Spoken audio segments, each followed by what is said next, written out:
Hi, Go. my name is Chase Klingshirn, and our group is talking about systemic racism throughout multiple disciplines, and my focus is in psychology.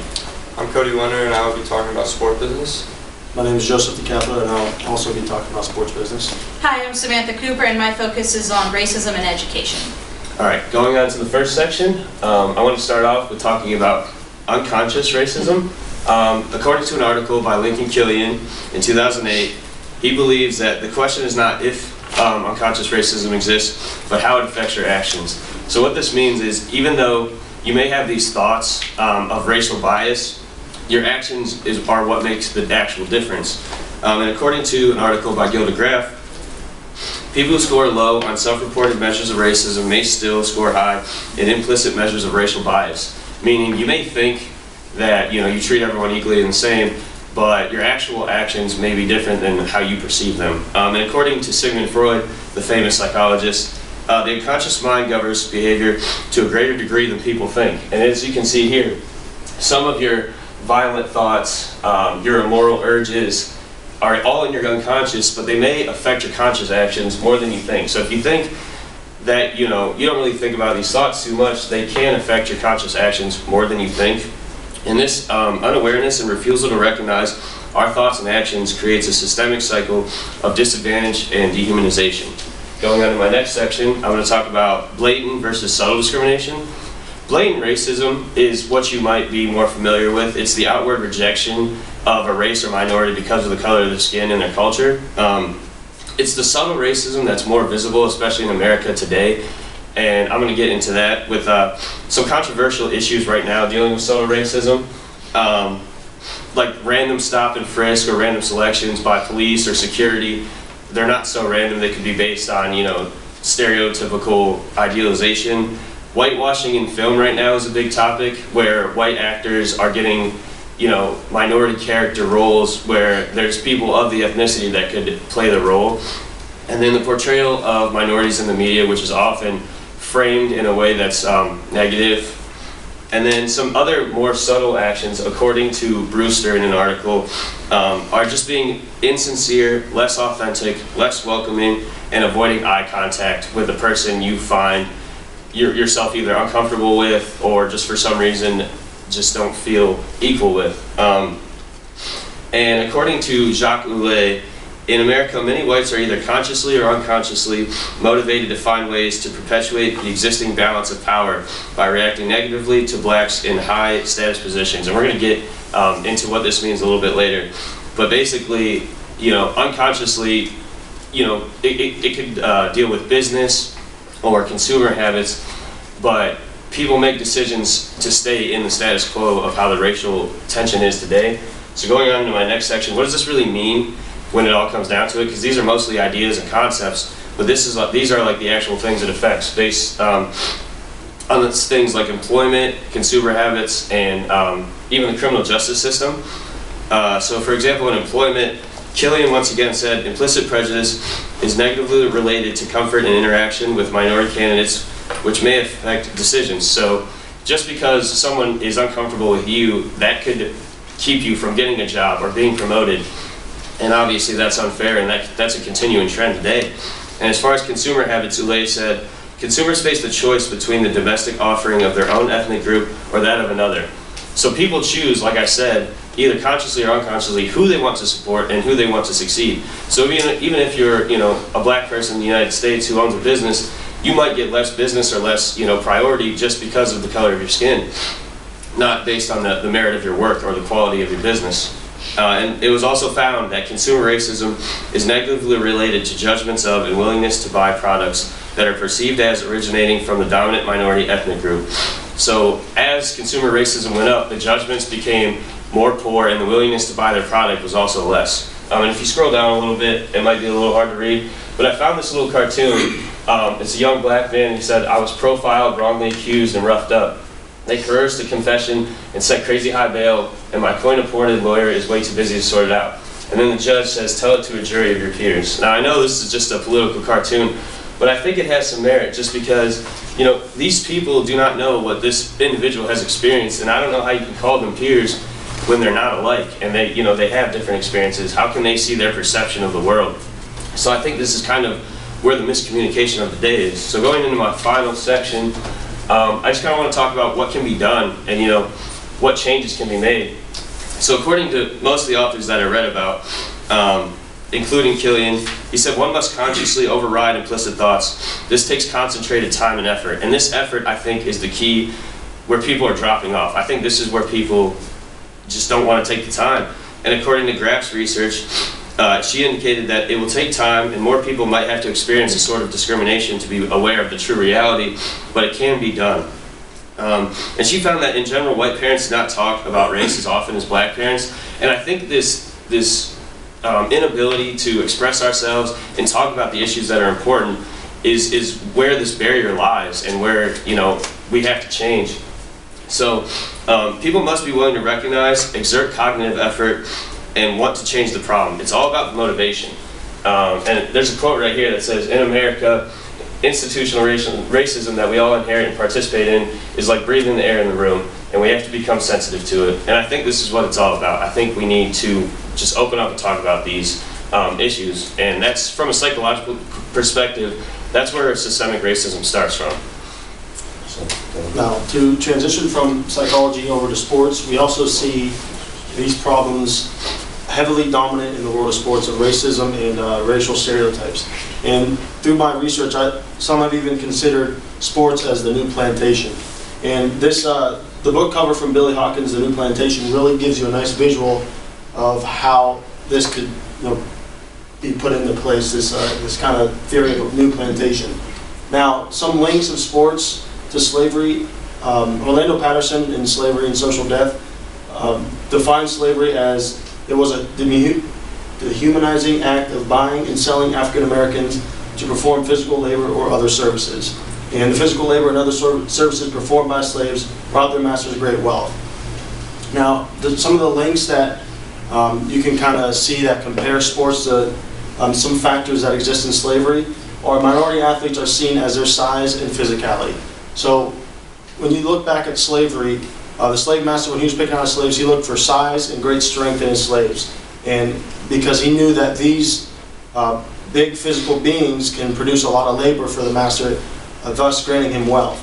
Now, sports, when a coach is looking for athletes, he looks for the big physical athletes that can, you know, put their body on the line and produce, you know, great attributes to the team and bring the coach success and bring the team success and wealth overall outcome. So some more comparisons, sacrificing for the benefit of others. Now, athletes, minority athletes, all athletes, they put their bodies, they sacrifice their time, they put all this on the line in order to benefit us as a fan. We pay money in order to see these athletes perform and compete at high grades. So when you compare this to slavery, you know, I don't know if you guys all ever seen the movie Django, you can see how the slaves, they fought in the room in front of the master and his company, and they were watching this fight and just as like entertainment to them. So you could see sports as, you know, you're paying to see these athletes, you know, brutally hit each other, compete each other to see who's better athlete, and you can see some similarities there. Now, do players see themselves on a plantation? Bob Johnson, the owner of the Charlotte Bobcats, addressed this in an interview, and he says, I think they do. You know, that all of the owners are white, and that creates the dynamics that the owners are white, the coaches work for the white owner, and the industry is ran by a white commissioner. Anyone who exercises power over them is white, and they feel that, and they believe that the owners are taking more value out of them than what they are putting into the game. Now, to kind of depict some images I found, which this actually really shocked me when I was researching these images. At the bottom, you can see this is from a movie. I found a master yelling at a slave. That's what I typed in. Now, from the top, all I did was type in a coach yelling at a player. I didn't say a coach yelling at a black player, and 95% of those images was a white coach yelling at an African American player. That kind of really shocked me and surprised me because they already create that stereotype just from typing that in to search those images. Moving on, to understand this more, you need to have a full understanding of the history of racism in sports. Now, African American athletes have had a great struggle to get to where they were. You have people such as Arthur Ashe, Jackie Robinson, Jesse Owens, and Muhammad Ali all have to fight and claw to get where they are and to sustain the credibility that they have today. So what I did was, I'm going to explain briefly what each athlete did, and then I found this interesting. I found a quote from each athlete during that time when they were competing to see what their thought process was during that time and how they persevered through all this adversity. So Arthur Ashe was the first black player selected in the United States Davis Cup, and he was the first to win a title at the Wimbledon, the US Open, and the Australian Open. Now, to see what he had to overcome, his quote states, "Start where you are, use what you have to do what you can." And I heavily believe in that, because during that time when he played, he had to use what he had. He had to believe in himself in order to achieve what he did and to get where he was. Now, Jackie Robinson, you all know Jackie Robinson. He was the first African American to play in the major leagues. And he was spat on, he was hit. People said horrible things to the guy, but his quote was, "I'm not concerned with you liking me or disliking me. I just ask that you respect me as a human being." So through all this adversity, he kept humble and he pursued through everything that he had to deal with. And he's very respected and he paved the way for athletes to come after him. Jesse Owens, did great things on track. He was an outstanding African American and won 4 Olympic gold medals. Now his quote really intrigued me. He says, "People say it was degrading for an Olympic champion to run against a horse. But what was I supposed to do? I had 4 gold medals, but you can't eat 4 gold medals." There was no television, no big advertising, no endorsements back then, not for the black man anyway. So that kind of puts it in perspective. Back then, you could have all this talent, but you're still seen as, they depict him as a horse. They didn't even give him the credibility that he had and treat him as a human being. And finally, we all know Muhammad Ali. He fought inside the ring and outside the ring for the civil rights movements for African Americans. And his quote states, "I know where I'm going, I know the truth. I don't have to be what you want me to be, I'm free to be what I want." So through all this discrimination and all these stereotypes, he knew where he wanted to go, and he had that set in his mind, and he fought in the ring and outside the ring in order to achieve these steps for people to come after him. Now, where we are today, you guys see that picture of LeBron James at the ESPYs, and how athletes use their dominance today to keep pushing this and reiterating these points that their ancestors have made. And so LeBron James called for these athletes to use their power, use their will over the media in order to go back to their communities and continue to push these younger African Americans to strive for greatness and to continue this racial movement through sports. Next I want to talk about intercollegiate athletics. Before the NCAA was developed, there was a lot of corruption in sports. There was a lot of unethical, inequitable treatment. And these athletes, they faced corruption, athlete safety, amateurism, unethical practices, and all these factors played into sports. Athletes being paid. You could have somebody come from a different team. You could pay him to play for your team if he didn't even go to that school. So there was a lot of unethical things going on. So the NCAA was created. But the early stages of the NCAA really reflected patterns and behaviors towards black male athletes, as you can see in prison systems and slavery.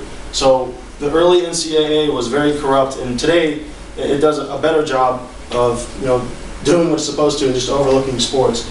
But I just wanted to point out its corruption to start off in history. So where we are today, African American athletes are very prominent in the world of sports. As you can see, they heavily populate the NBA, NFL, and WNBA. And you can see them in all other sports, tennis, golf, they're there, every sport, even hockey. But there are still some of those stereotypes that are, that kind of engulf them in sports. So, like I mentioned earlier in class, there's statistics, 81% of quarterbacks are white. And the 90% play the skilled positions as receiver, running back, and cornerback. So the stereotype is, okay, white is a smart position. You need to be smart to be a quarterback. But that's not true. That stereotype is broken. Stereotypes are meant to be broken. You have Cam Newton. He is a great quarterback, and he does great things for the NFL. 90% of these African-American athletes use the skill position. The stereotype is that that's where they belong. They're physical. They're the best athletes on the field. They need to be in these athletic positions. Stereotypes are meant to be broken, and we need to continue to press in order to continue to break these stereotypes. Now, to conclude for me, I just wanted to reiterate some more of these stereotypes that still exist today in the world of sports. Some in which African Americans are the better athlete. Black athletes have natural ability. White athletes have to work for their ability. Now, we all know this isn't true. Sure, genes may help. If you have a dad that was in the NFL and you had a mom that was an Olympic athlete, sure, you're going to get those genes. But I don't care what color your skin is. You need to put those hours in training on and off the field in order to get that high caliber of an athlete. And you just need to push yourself. It's not just handed to you overnight. You need to work for it, and you need to put in the time in order to receive that success. Now, Jimmy Snyder, he was a sports broadcaster. He got in a lot of trouble for this comment he made through an interview. He said black athletes can run faster and jump faster because of their bigger thighs. Black is the better athlete, and he practices to be the better athlete and is bred to be the better athlete. This goes all the way back to the Civil War during the slave trade, and the owner would breed his big women so that he could have a big black kid. Now, that's all false. Like I said, these stereotypes need to be broken, and it needs to start with youth sports. Our youth athletes are growing up around these stereotypes, and they're believing that they are true. I mentioned the African American athlete with the extra muscle. It's sad that there's stuff even out there. Like, they should be broken at a young age, and we need to work on that. And just one more picture I thought was interesting. Guess who became pro? All your eyes are drawn to number 21, whose head can't even fit in the picture. But of course, it was 25 who became pro. So I just thought it was interesting to see that in perspective. Now, I'm going to hand it over to Cody. I'm also going to be talking about racism in sports, but I'm going to go a little different than Joe. My first thing is racism, racist fans in athletics. You can see here there's a human swastika in the stands. It's not as common in the United States, but European soccer especially is a major form of racism. They, like I said, the swastika, and they also have been known to put up signs that telling black players to go to a banana tree, things like that. It's ridiculous comments. There was also a incident with Samuel Eto'o from Cameroon. Spanish fans were throwing bananas at him. It got so bad that he was threatening to walk off the field, which he did not. But it's just cases like that that just really it takes sports back and gives this country, the team, everything a really bad image. And unfortunately, there's really no sign of stopping it over in European soccer, especially. The fans are extremely hostile, and it just doesn't seem like it's going to change. So next.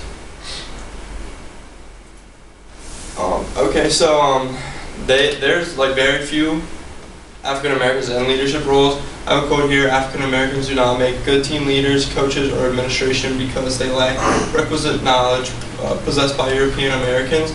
So pretty much, Davis and O'Harris are saying that African Americans do not possess the qualities that white Americans do to lead teams, schools, just everything. One major culprit of that is NCAA football. The FBS, the football bowl subdivision, it's almost all white coaches. There's very few African American coaches in it. It's increased more recently, but just before that, it was almost completely white coaches. But African American coaches have commented numerous times on how challenging it is to break into the head coaching field. One example is Charlie Strong here. He was just recently fired from Texas, but his previous 25 years in college football, during his time at University of Florida, he was a defensive coordinator. He has a quote saying that during his 25 years in college, the seminal factor removing him from head coaching consideration was his race, and that's from Agamame and Delone. He's one of the more well-known coaches, I feel, in college football, and he missed out on years of head coaching due to his race. At least that's how he felt about that. Also, not having these African American head coaches is a major problem because African Americans actually dominate college football and college basketball. They represent 57.1% of college football players and 64.3% of men's basketball players, and that's from Darren Harper. So these sports are missing out on African American role models. You typically benefit from having a strong role model of the same race. That happens a lot, and these African American athletes could benefit from having these African American coaches, but they're not getting the opportunity that these white male coaches are getting. And as you can see here in this chart, it's not only just coaches in the FBS, it's also athletic directors, sports information directors, the conference commissioners, and the university presidents. African Americans are severely underrepresented in every single one. And this RGRC grade over here is basically a report card for racial and gender equality in each of these categories. Each one has an F, and it just doesn't appear that it's going to change anytime soon.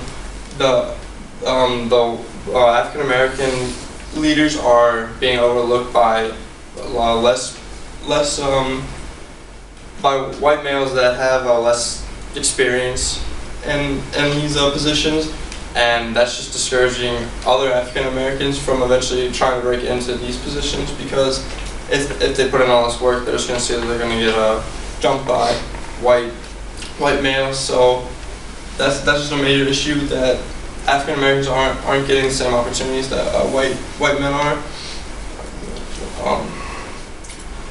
And then I will be talking about stereotyping in sports media. That's one of the biggest issues right now. As Jay said, unconscious racism is one of the major types of racism today. That's a set of beliefs whereby we irrationally attach significance to something called race, which is by Anderson. One of the examples of that is African Americans. They're always mentioned about their natural ability, their skill, their super physiology, how fast they are, how strong they are. But then when they talk about white athletes, it's all about intelligence and how they can handle their emotions, things like that. African American athletes are always mentioned with physical traits, as opposed to the white athletes with the intelligence traits. Here's two examples. Other than unconscious racism, there is still blatant racism, and here's one major example. On the left is Richard Sherman, defensive back for the Seattle Seahawks. A couple years ago, he had an interview in which he pretty much said that he could shut down any wide receiver in the league, anything like that. He was looked at extremely selfish for this interview. Conor McGregor is on the right. He is a UFC fighter, and he's really, right now, he's possibly the most arrogant man in sports. He just was in a fight where he put his hands behind his back during the fight, and he's looked at as confident. He's viewed as the king of his sport, everything like that. And that's just a stereotype right there. Richard Sherman has this interview where he is looked at as self-centered and arrogant and things like that, but Conor McGregor does the same thing, and he's viewed as the confident white male. So they also racism is portrayed just by the media, just looking at these athletes. The left is Ben Roethlisberger, quarterback for the Pittsburgh Steelers. He was accused of rape in 2008, and he did serve a 4-game suspension. It was supposed to be 6, and it went down. However, after that, he just came right back in the league. There was no problem. He was playing. He didn't really face any major issues after that. However, Ray Rice on the right, an African American athlete, he was on the Baltimore Ravens, and there was a video that came out of his domestic violence with his wife. He was cut immediately by the Ravens, suspended indefinitely, and he most likely will never have a future in the NFL. Both crimes were extremely heinous. Both were bad and everything like that. But Ben Roethlisberger will continue to have a career in the NFL, and Ray Rice will not. A white male versus an African American male. Finally, advertising in sports is also a major culprit of racism. see Tim Duncan is pictured here, kind of like when the angry snarl. He looks mad, and that's one of the portrayals they have of African American athletes as the angry and violent type of race. There was a study by Dufer that looked at the articles in Sports Illustrated, all the covers and everything. 57% of black athletes were associated with strength, speed, or size, while only 4% of white athletes were associated with that. 47% of white athletes were mentioned to have traits such as leadership or intelligence, but only 20% of black athletes had the same received the same comments. And then 28% of black athletes were portrayed as angry or violent, and only 4% of white athletes received the same. So that's just going back to this stereotyping of black athletes being this angry, violent, self-centered race, and white athletes pertaining to intelligence, emotional stability, things like that. There's also commercials, including there was a commercial with Shaquille O'Neal for Pepsi. He was as big as the buildings, everything like that. It just portrayed his size, his strength. He was able to lift up any machines. And there's also a commercial I found in this article of Scottie Pippen, who was dunking a basketball, and he screams and has this angry look, portraying this violence that they try to depict for African American athletes in this. So finally, the future of racism in sports. Here is a quote by Nelson Mandela: "Sport can create hope where once there was only despair. It is more powerful than governments in breaking down racial barriers. It laughs in the face of all types of discrimination." Nelson Mandela is one of the most influential men in the world for racial equality. One of the major reasons South Africa, the racial equality isn't better now. The apartheid actually was happening just around the time he became president, and their national rugby team, the Springboks, hosted the World Cup, the Rugby World Cup that year. He attended the game, the World Cup, although he was a African American and the team was almost all white males. It was just a matter of showing support, although the African Americans were suppressed heavily for the past however many years. He just wanted to show that racial inequality was over, and just following him and today in our sports, sports do have a way of bringing people together. It's a way they come united and against one cause. They can be very responsible for ending racism. As Joe showed that picture of LeBron James, Chris Paul, Carmelo Anthony at the ESPYs. That is one example of using that prestige, I guess, to show that help end racism, go on a national televised event and speak on the racial issues. That's a huge example of that, and just things like that, like these prominent athletes, African American athletes that are at the top of their game, can make this difference of racism, and that can be a huge part in ending racism in the future. All right. Along with the racism that's occurring in sports, racism is also occurring in education. 1954 was a very important year in the world of education, as this was the year of Brown versus Board of Education, which made it illegal to segregate students based on race. After all students deserve the right to an equal education. However, even today, minority students are not receiving an equal education and are